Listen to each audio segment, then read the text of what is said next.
আলী ভাই, বর্তমান সময়ে ফেসবুক একটা গুরুত্বপূর্ণ বিষয়। এই ফেসবুক সারা ওয়ার্ল্ডে ব্যাপকভাবেই যুব সমাজ থেকে শুরু করে বৃদ্ধ মানুষেরও এটার মধ্যে ঝুঁকে পড়েছে।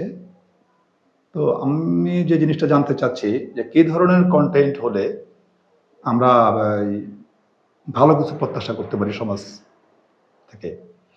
খুবই প্রাসঙ্গিক প্রশ্ন।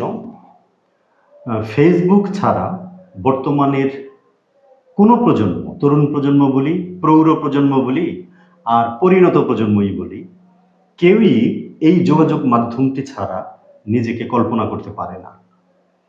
এটি একই সঙ্গে বিনোদনের চূড়ান্ত একটি মাধ্যম এবং শিক্ষামূলকও। আমি মনে করি যে ফেসবুকটা হওয়া উচিত প্রথমত শিক্ষামূলক, অতঃপর বিনোদন। তো আমরা যখন বিনোদনটাকেই প্রথম ক্যাপচার করি, তখন শিক্ষাটা মার খেয়ে যায়।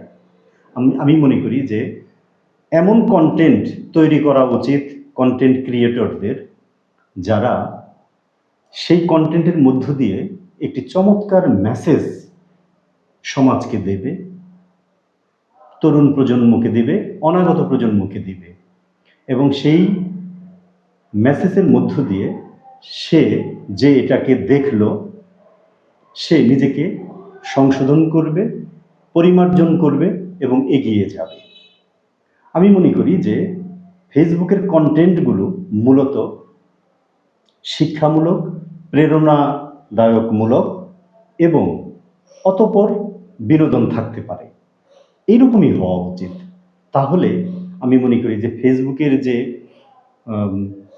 যে দিকটাকে মানুষ মন্দ মনে করে, নেতিবাচক মনে করে, তাহলে ফেসবুকের নেতিবাচক দিকের চেয়ে ইতিবাচক দিকটাই অধিকতর আমাদের সামনে উদ্ভাসিত হবে এবং আমরা সেই শিক্ষা নিয়ে আমরা নিশ্চয়ই ক্রমাগতভাবে এগিয়ে যেতে সক্ষম হব।